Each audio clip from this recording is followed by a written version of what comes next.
occidentale dans sa version dominatrice et prédatrice auront d'autant plus beau jeu d'exploiter la faille de l'anti-humanisme si nous avons en quoi que ce soit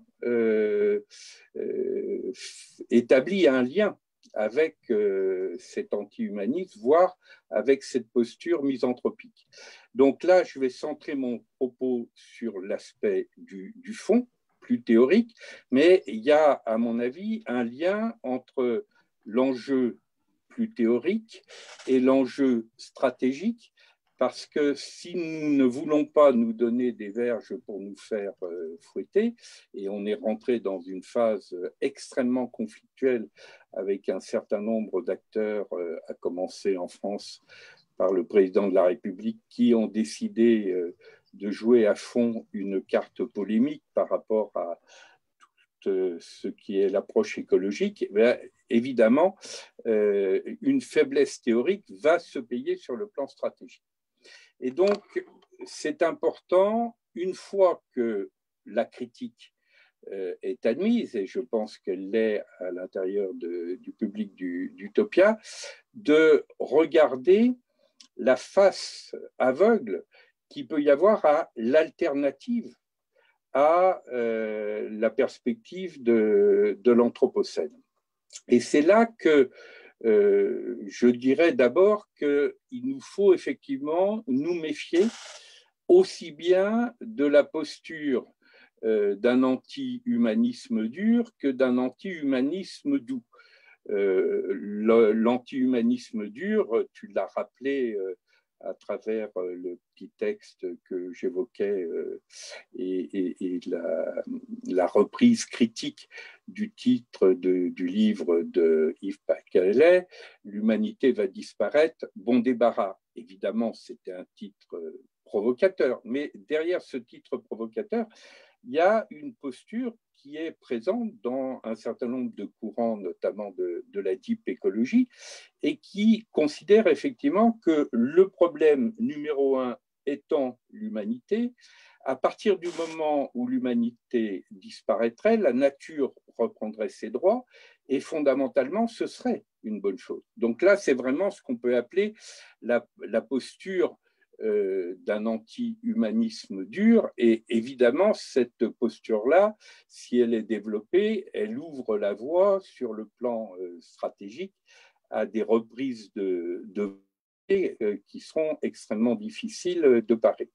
Mais à côté de ce qu'on peut appeler cet anti-humanisme dur, il y a aussi une version douce de cet anti-humanisme. Par exemple, on l'a vu lors des échanges sur WhatsApp et les réseaux sociaux, avec la diffusion de la vidéo qui s'appelait Papa Coronavirus. J'imagine que beaucoup d'entre vous l'ont vu, et qui, en gros, présente la pandémie actuelle comme une forme de dernière alerte qui nous serait envoyée par la nature et qui serait encore relativement douce à l'égard d'autres alertes possibles, mais qui, d'une certaine façon, attribue à ce moment-là à la nature, et là on rentre dans un débat beaucoup plus fondamental, une forme de volonté qui n'est pas sans rappeler une partie des postures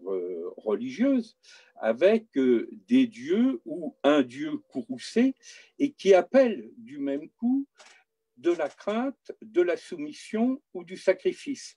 Donc, il faut bien voir que derrière cette forme qui peut paraître plus douce et en quelque sorte au profit des humains eux-mêmes, une espèce de dernière alerte avant châtiment suprême, on est au cœur d'un débat qui est absolument fondamental autour de la question: est-ce que la nature est douée de volonté?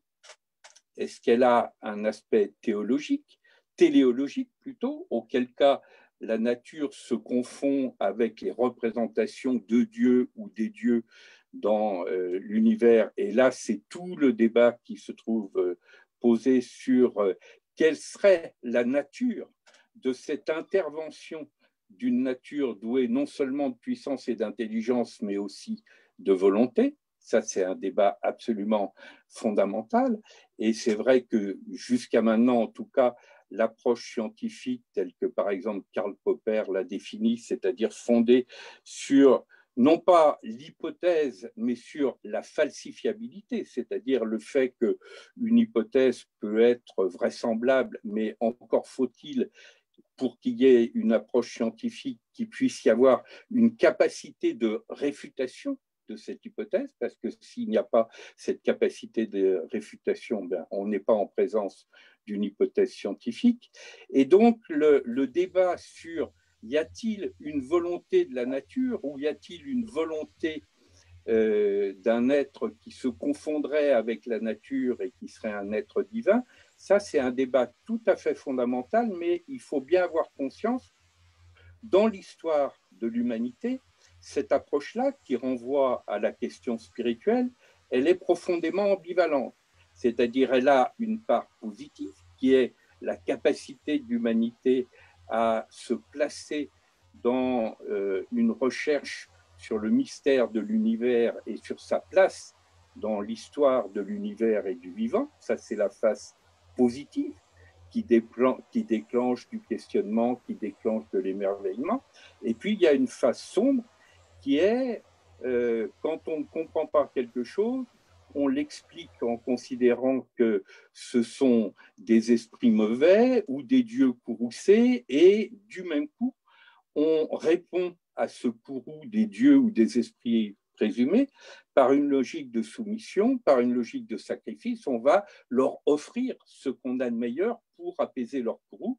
Et ça peut s'appeler aussi bien sacrifice humain que sacrifice de la sexualité, que sacrifice de ce qu'il peut y avoir de meilleur dans l'humanité elle-même. Donc vous voyez, ça c'est un autre aspect d'une certaine forme de misanthropie ou d'humanisme ou d'anti-humanisme qui est moins radical, moins dur que la posture radicale du type l'humanité va disparaître, bon débarras, mais cette posture elle-même, elle débouche sur un certain nombre de risques et de problèmes qui, si nous n'y prêtons pas attention, peuvent aussi générer des problèmes de malentendus absolument majeurs. Alors, d'autre part, à côté de cette faiblesse-là, je dirais qu'il faut avoir conscience que dans le propos qui se veut radicalement alternatif à l'anthropocentrisme, pas simplement à l'anthropocentrisme dominateur, mais à l'anthropocentrisme tout court, nous avons en quelque sorte une contradiction de nature écologique. Qu'est-ce qui caractérise la posture écologique? L'expression a souvent été utilisée, c'est celle qui consiste à dire l'être humain n'est pas dans la nature, l'être humain est de la nature. Et d'ailleurs, le texte qu'évoquait Franck tout à l'heure a aussi pour objectif de réinsérer en quelque sorte l'être humain dans l'ensemble du vivant.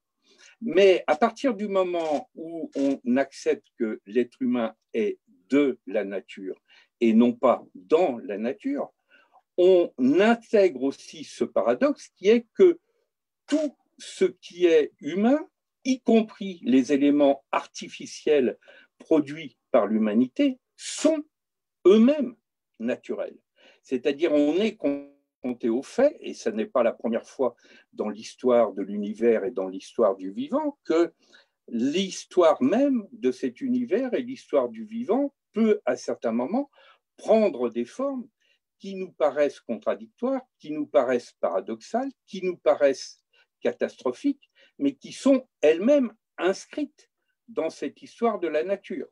Vu du point de vue des bactéries, l'apparition de l'oxygène, par exemple, était un véritable poison. Et il a fallu une capacité de résilience par rapport à cette catastrophe de l'oxygène pour voir apparaître des bactéries qui étaient capables, au contraire, de se nourrir de l'oxygène. Et la plupart des grandes catastrophes naturelles intervenues dans l'histoire ont cette caractéristique-là. Et donc, il faut être clair sur le fait que si l'humain est de la nature et non pas dans la nature, il y a aussi des éléments qui sont caractéristiques de ce qu'on estime être anti-naturel chez l'être humain, qui sont aussi des faits de nature. J'insiste pas, faute de temps, sur ce point-là, mais il y a là, en quelque sorte, une question proprement écologique et une contradiction écologique qu'il nous faut prendre en compte.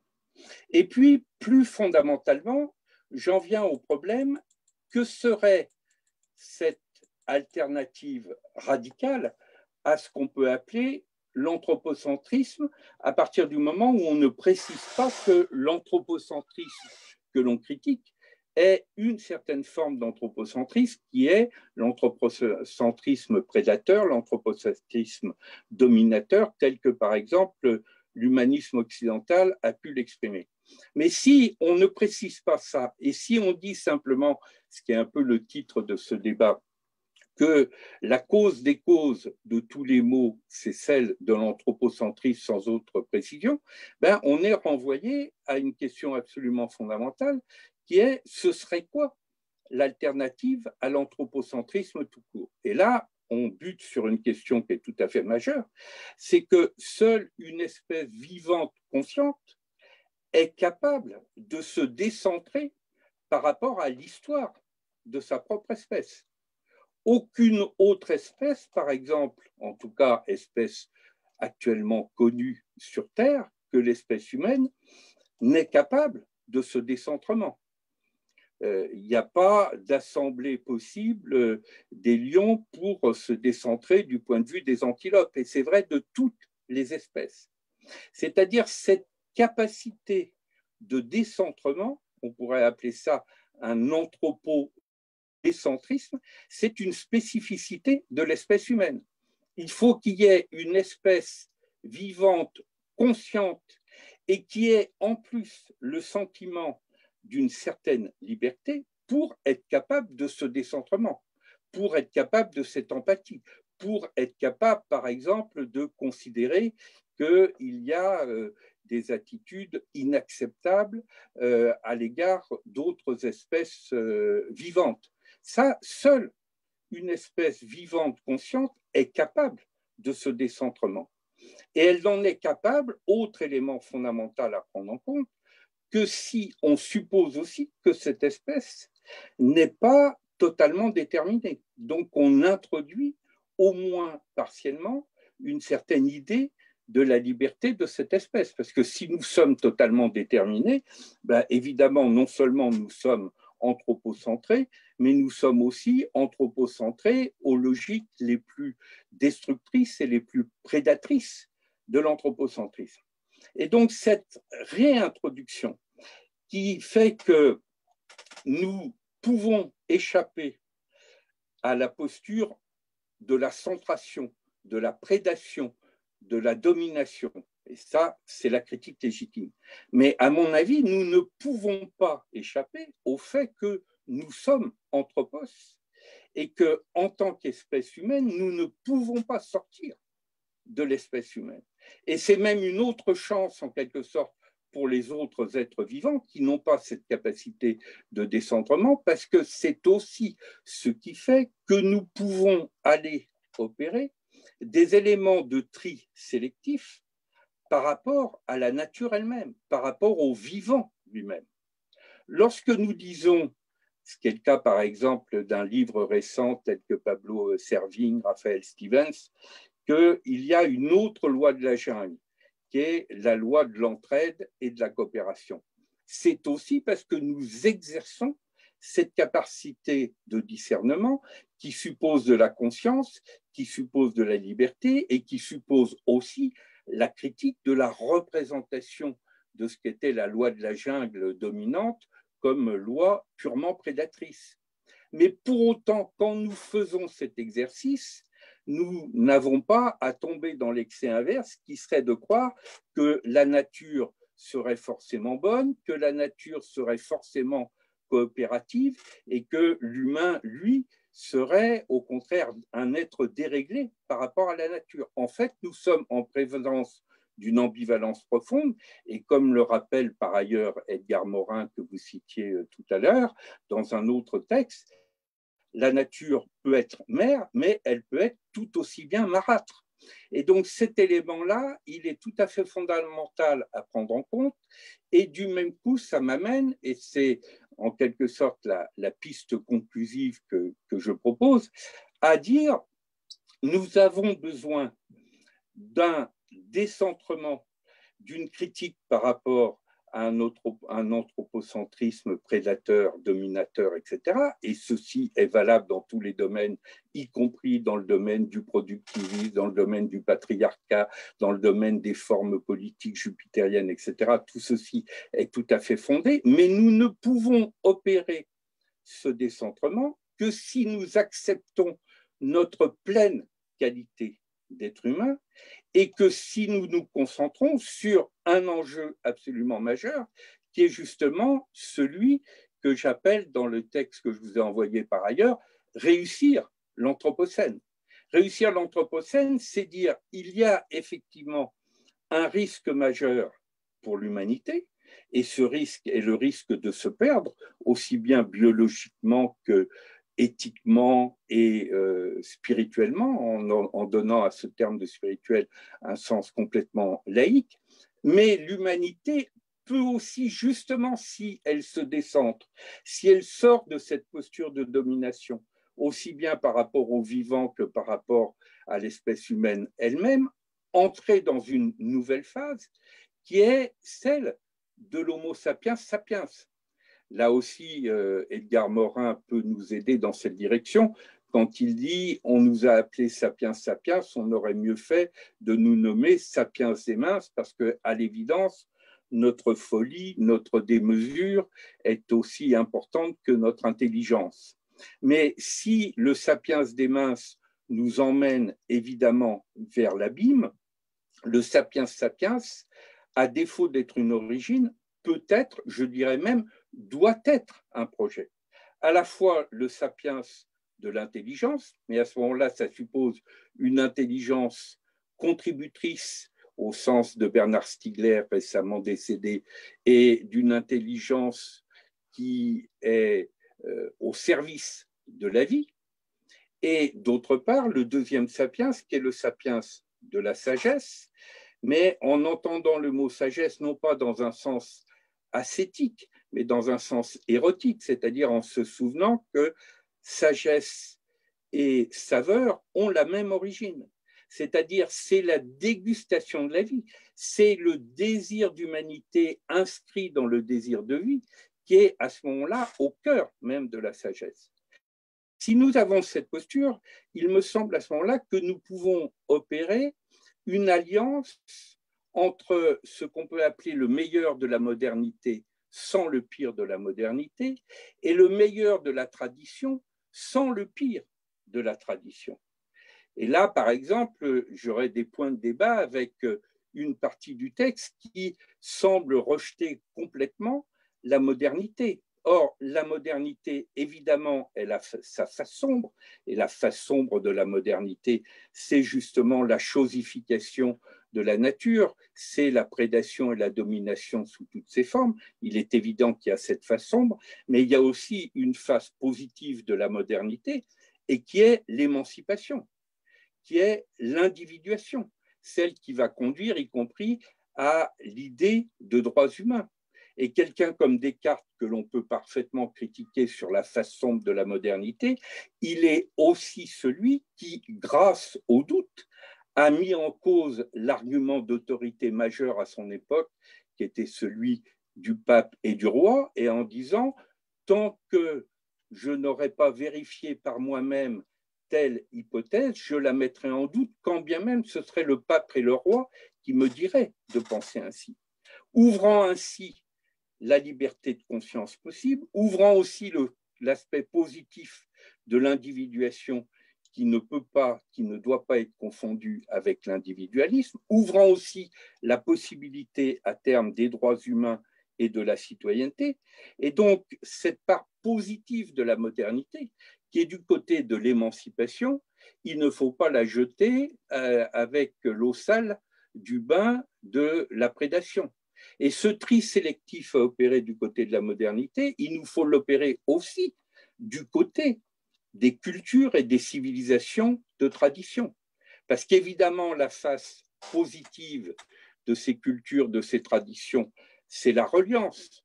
La reliance à la nature, bien sûr, la reliance à autrui, le lien social y est beaucoup plus présent, la reliance aux questions du sens, le maintien d'une quête spirituelle qui est souvent absent des sociétés occidentales. Donc cette face positive, elle est tout à fait fondamentale à retrouver. Mais il ne faut pas oublier non plus qu'il y a une face sombre de la tradition et qui est la dépendance. Dépendance au sens qui peut se transformer en un sens intégriste, excluant du sens des autres et par conséquent aux guerres du sens. Dépendance à l'égard du lien social qui peut devenir à ce moment-là un contrôle social et même d'une certaine façon une certaine dépendance à la nature qui se transforme en un quasi-intégrisme écologique. Donc vous voyez tous ces éléments-là qui nous conduisent sur la voie d'un anthropocène à réussir, sur la voie d'un projet sapiens-sapiens, non pas comme origine, mais comme objectif. Il se relie aussi avec ce que nous avons tenté de faire dans le manifeste convivialiste, parce que finalement, qu'est-ce que le manifeste convivialiste dans son cœur? C'est un humanisme revisité, c'est-à-dire un humanisme qui prend en charge complètement la critique de l'humanisme occidental dominateur, tant sur le plan écologique que sur le plan des autres civilisations ou sur le plan du rapport homme-femme. Il intègre complètement cette critique, mais il est capable malgré tout de garder le meilleur de cette posture de l'humanisme fondamental. Et c'est, je crois, un élément à prendre en compte si nous voulons éviter que notre travail critique légitime sur la part sombre de l'anthropocentrisme nous emmène à dériver sur le terrain dangereux de cet anti-humanisme que j'évoquais tout à l'heure. Voilà quelques éléments que je peux dire en introduction. Merci beaucoup, Patrick. Je crois qu'effectivement, tu nous évites peut-être des caricatures, enfin j'espère, hein, et tu montres la complexité. Ça me rappelle cet adage, effectivement, qui dit qu'à tout problème complexe, il y a toujours une solution simple, mais elle est toujours fausse.